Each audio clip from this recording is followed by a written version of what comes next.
Hey everybody, so we're going to do a little adventure today. I'm going to take you guys on a little bit of a trip. It's going to be kind of a back and forth trip, but basically I'm going to walk through what the process is for basically picking up a sample at the Cafe Imports warehouse, and then also basically taking the sample all the way through basically all the different steps and protocols of closing a Sas Task contract.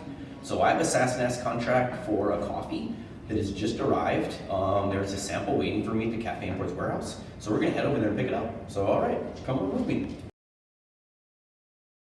Okay, so we're in my truck. Cafe Imports warehouse is really close to where we are at Mill City Roasters in Northeast. So we're just gonna do a quick little trip over there. I'm gonna grab my sample. We'll reconnect once we're over in the warehouse parking lot. All right, see you guys in a bit.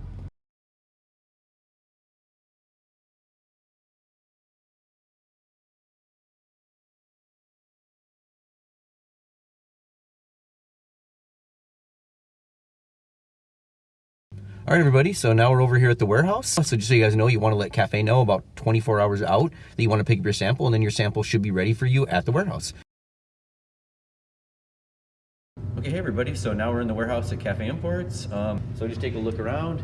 I can't even imagine how much coffee we have here, but we have lots of coffee here in the warehouse. So we're gonna get our sample quick here, and then I'm gonna take it back to the roastery, and we're gonna get green grading on it and get that whole process going. All right, so now I got my sample, so we're just gonna head back now.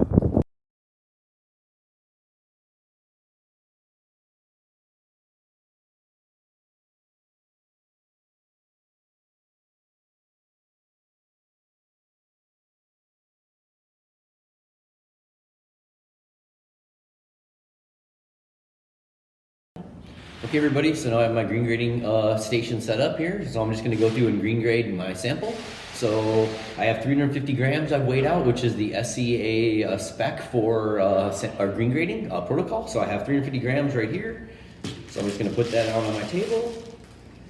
And then I have a little card that I'm going to use to kind of sort through it. That's always something I suggest. You'll see that I have my green grading poster right here, or you can use the book and you can set the book up and page through the book. I also have a few aids here that I use while I do this. I'm going to use a little shot glass of water, and that'll be my way to verify if it's a floater or a Quaker. And then I also have a file here, which is a little strange, but I'm going to use that to verify if it's a sour. A lot of times you'll see some off-colored beans, and it could be foxing or it could be some other just coloring issue on the bean, and it's not actually a fermented bean or a sour bean. And so if you run it on the file or you run it on sandpaper or something like that, you can grind it and then smell it, and then you'll smell the sour fermented kind of note of that coffee, and then you can verify that it is a sour. So I'm gonna use these two in case I have those situations, but I'm basically just gonna run through my 350 gram sample and green grade it, and then I'm gonna come up with a number of total defects once it's all said and done, and then we can check back after.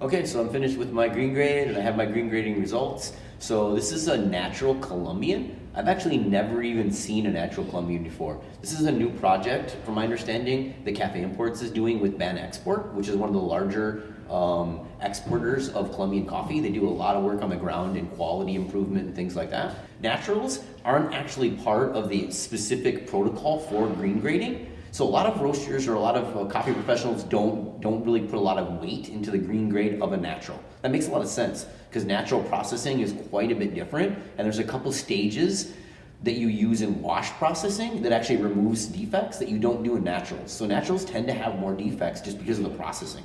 So I'm not going to give a green grade score or number on this because by the protocol, you never give green grading scores to naturals because the protocol isn't for naturals. But nonetheless, I still want to go through it just to figure out, what's going on with my green coffee. So I have my results right here. This is a really clean, natural processed coffee. It's probably the second cleanest natural I've ever seen.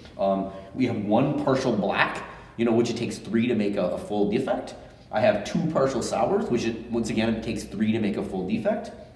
1 withered bean, which is, hardly anything.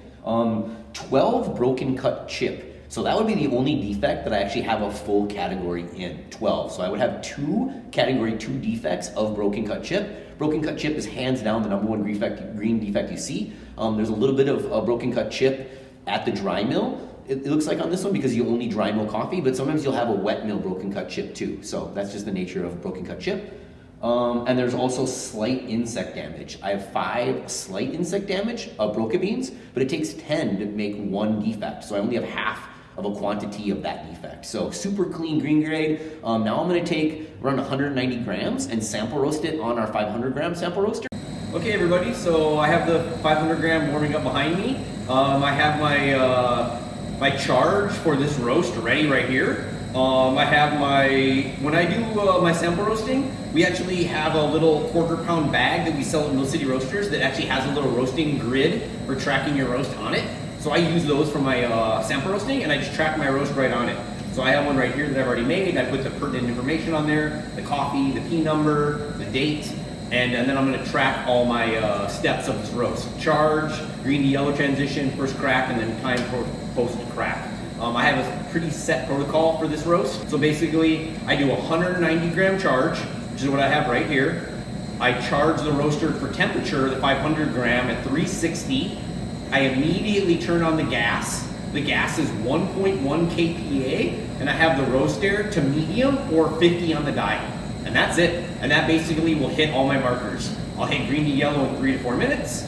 I'll hit first crack in 6 to 8 minutes, and then I drop this coffee 1 minute and 15 seconds after crack. Okay, so I just finished the sample roast. You can see right here, it's a lovely, beautiful coffee. Everything was within spec. So I have my notes down here in this bag. So now I'm basically just gonna take this coffee and let it rest overnight. Tomorrow I'm gonna cup it, and then after I cup it, then I'm gonna look at the cup quality and look at the Sas Task Contract, and then we'll look at closing this contract on this coffee and bringing this coffee in, rebagging it in 10-pound bags, so any of you customers at home who are interested in buying this coffee, you'll have access to it.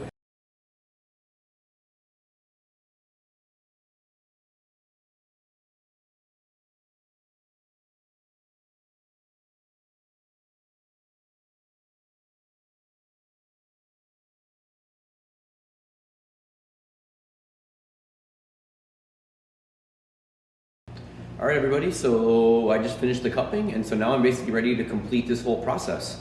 So I just want to talk really quickly about the Sas Task Contract, SASNAS. It's a helpful tool for coffee roasters, because what it is it's a contract that you sign before a coffee will actually be in the warehouse. So it won't be a spot coffee. It'll either be a coffee that's at origin or a coffee that's on the water. Whatever importer you're using will have an understanding of the quality, maybe even like a score or cup, things like that, before these coffees basically leave country of origin. And so with that information in hand, you'll sign a contract basically saying that once the coffee is in your facility and you follow all the due diligence, which is the green grading at the proper weight, and then you do a sample roast, and then you sample roast cup, but you follow all those proper protocols, and then the coffee meets the expectation or the contracted quality understanding that you signed this contract on for this coffee, well then you just accept the coffee and you bring the coffee in. If the coffee doesn't meet your quality, well then you have a conversation with your importer and you have the ability to basically not take that coffee. And so it's kind of a nice tool that can basically protect a roaster from basically getting too deep or getting into a coffee that won't work for them in their lineup. And it also, the importers are okay with it too, because they have protections built in too with this contract. So it's kind of a win-win for everyone. So this is a Sas Task contract that I signed with Cafe Imports for a few bags of this Colombian. And now that I've finalized the cupping, I can move forward on closing that contract. But honestly, this coffee was amazing. And I'm not just saying this because of this process. I was actually a little worried cupping this because I didn't really think through if this coffee wouldn't have cupped out well, what I would have done. It's a Colombian natural, and honestly, it was really nice. We're definitely going to accept the coffee. But really, the things about this coffee that kind of blew me away a little bit was the acidity. Actually, I said things, so multiple things. The flavors and the acidity. The acidity was very strange in this coffee, and I don't mean it's strange in a bad way. I mean it's strange in a really awesome way. I don't think I've ever tasted the complexity of acidity that I tasted in this coffee. When it was hot, it actually didn't have much citric acidity. The acidity was very soft, but yet intense, which I've never had an intense, soft acidity. It was really nice, really round, but it wasn't what I would call juicy.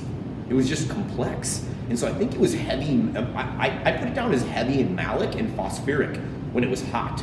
Once it started to cool a little bit, then the citric came out a little bit and it was super balanced acidity. But the acidity is beautiful in this coffee, which in naturals, you don't always have a lot of beautiful complex acidity. A lot of times it's more about body and sweetness. This coffee has a lot of complex acidity, which I really liked at a really light roast level.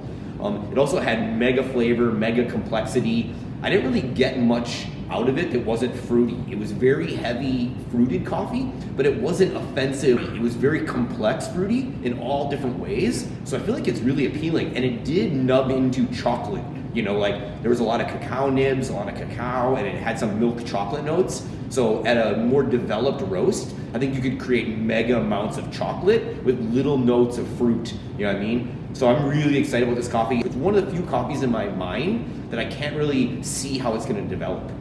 You know, I've had enough experience with roasting coffees that I kind of know how a sample roast will develop into a light roast, into a medium roast, into a darker roast. But this coffee, with its complexity and with the way the acidity reacted to temperature and stuff like that, as far as the brew goes, I'm not really sure how it's gonna roast out. And so this is a really exciting coffee for me to be able to roast. And the flavors were awesome, you know what I mean? I imagine at all roast levels. So super excited about this coffee. Some of my flavor notes, I guess I'll just throw out to you guys so you can see. At one point I put milk chocolate, like I said.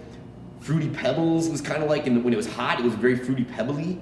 There was also like macerated raspberry, strawberry bread. When it was in like its 12 to 14 minute mode, it was just really strawberry bread-like. But it also had a lot of malt, cacao nib. In the aromas and fragrance, I got a lot of summer melon. So there's a lot of that. It's just like I said, the fruit is complex.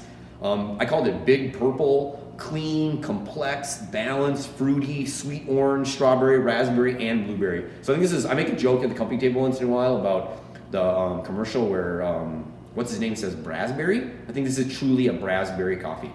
All right, well, that's my cupping report. We're gonna get this coffee into Mill City ASAP, and we'll get it bagged in 10-pound bags for everybody to buy and roast for their friends and family. All right, cheers, have a good day.